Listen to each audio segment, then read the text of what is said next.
But right now, we welcome our first guest. Senator Tyler McCowan joins us. He represents District 31, Lauderdale, Newton, Scott counties. He is chair of the Senate Forestry Committee, vice chair of the Senate Agriculture Committee as well, and was kind enough to pull off on his way to the Capitol in perhaps some bad weather to join us this morning. Senator McCowan, thanks so much for some of your time. Thank you, Richard, for having me on here this morning. I do have to say, recently they did change me over to vice chair of Jud A, so had a few changes over there with this last round. But I'm glad to be here this morning.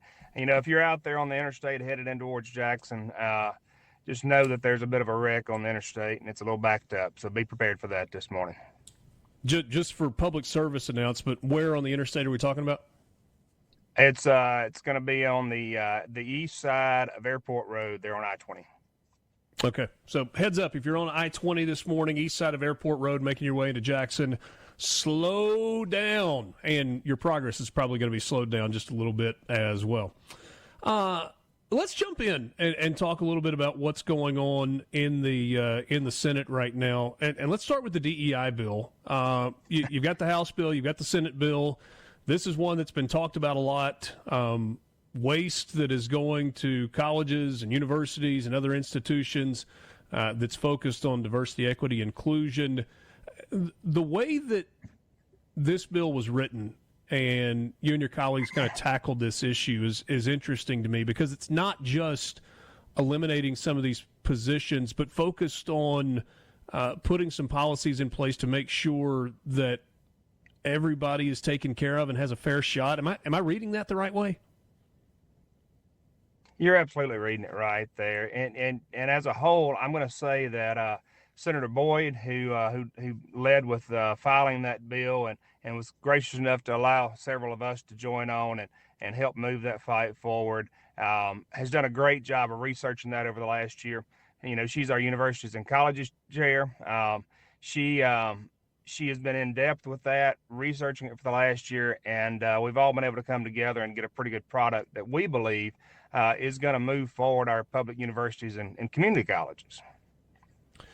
What is your biggest concern on that DEI front as we look at where we are and where we're trying to go? Well, I think that, you know, if you look at the Senate and the House, and I'm going to go ahead and say that both sides and the governor have all, and the lieutenant governor and speaker have all been committed to moving our education system forward. And I think that what we're looking at is no longer really focusing on on these things that separate us, and focusing on the excellence that we can put out there. I think we have got really good students in the state of Mississippi, and we made some great strides as a whole to get our students ready for the secondary college level there with our junior colleges and our senior colleges. And I think that's something that's getting lost in the whole conversation is we should have our kids, regardless of their race, their sex, we should have them ready to go and succeed as a whole. And I think that's what we're trying to aim to do here. Visiting with Senator Tyler McCowan, senator from District 31, represents parts of Lauderdale, Newton, and Scott counties. So on those committees that we were talking about, are you still part of agriculture? I am. I still Okay. still serve on the committee. We had a little shakeup this year with Senator Branning moving and Senator Younger moving, with Right. Senator Whaley moving in as chair. I think he's going to do a good job as a whole. Senator Whaley's got a great background in agriculture, and the farmer has a few struggles right now, and those struggles are getting more momentous by the day. Well, and that's the direction I wanted to go. I mean, just on a pure economic standpoint, we know that prices are not keeping up with expenses, and that may be at the top of the list. But we also, it seems like every year or every couple of years at the federal level, we're looking at, okay, is there a new farm bill in place, and did this get kicked down? This can get kicked down the road, and why is it not just a bill for farmers? Why are we rolling SNAP programs into the farm bill? And it's a complicated deal. What are the issues beyond just prices not keeping up with forests?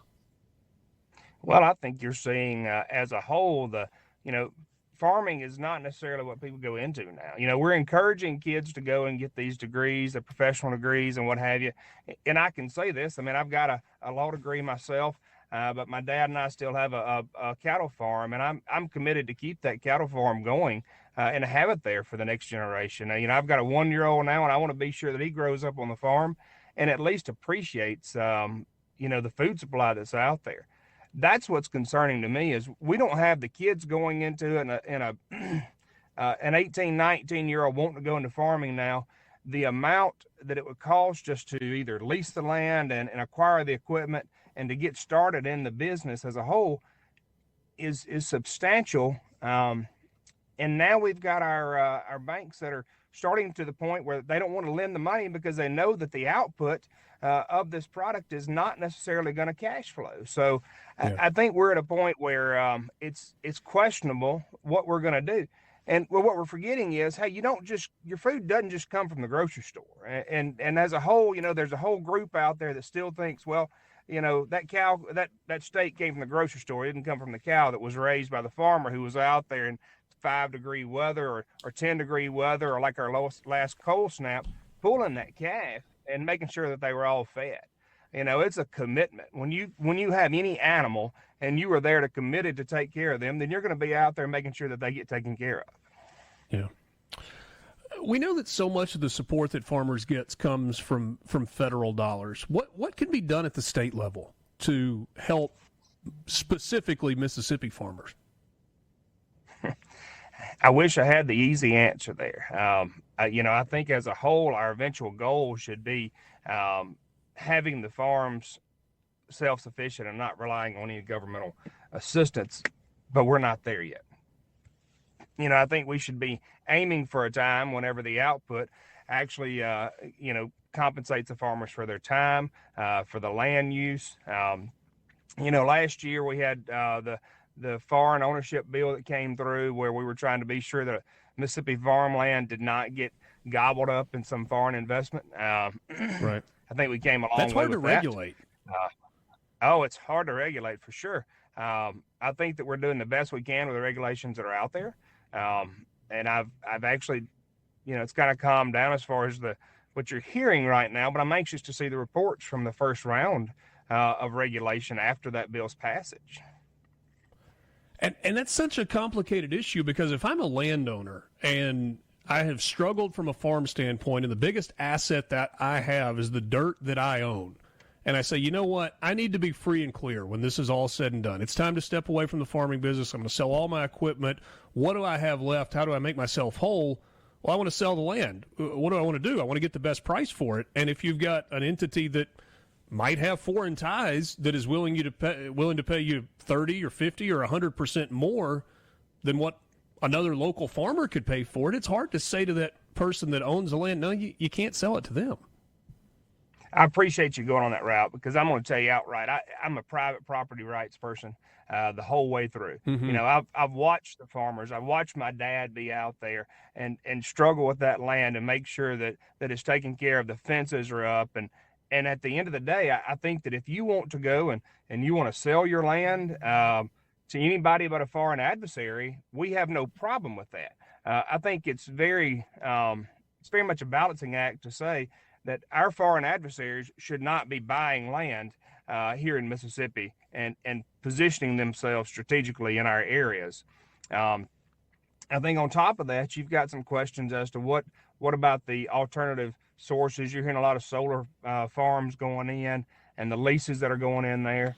Well, you know, they're offering numbers that just farmers haven't seen in years just to lease the property. I have a hard time figuring out which route, you know, how to balance that. But I will say at the end of the day that if it's yours and you've got it going to the levels you want it and you want to lease it out for solar use or you want to sell it and you get a good price for it, I don't think you should be restricted from that. But I do think we have a security interest with our adversaries coming in here. Yeah, and that certainly makes sense. And I get that, you know, I feel like it's new that people are realizing why it is that China is buying land. It's not just that they want to own property in the United States or in the state of Mississippi. They've got a production issue in China in terms of space. And so it's almost like they're trying to set themselves up for independence on our land. I always look back to the old sci-fi movies, and you see where the supposed aliens are coming in and they're taking over Earth, where they're doing it for that purpose. It's where the resources are, and that's what China's doing. Yeah. They're coming after the resources. It really is an interesting topic. I wish we had more time, Senator. Appreciate you making some time for us this morning. Safe travels on the way to the Capitol, and look forward to visiting with you soon. Thank you, Richard. I appreciate you. Senator Tyler McCowan, District 31, joining us this morning on the Gallo Radio Show. Interesting conversation. That one kind of went a little bit different route than maybe initially thought, but a pretty important conversation. The struggle for farmers in Mississippi right now is real. Quick time out. We will wrap up the 7 o'clock hour with you in just a couple of minutes. Gallo Radio Show, Super Talk, Mississippi.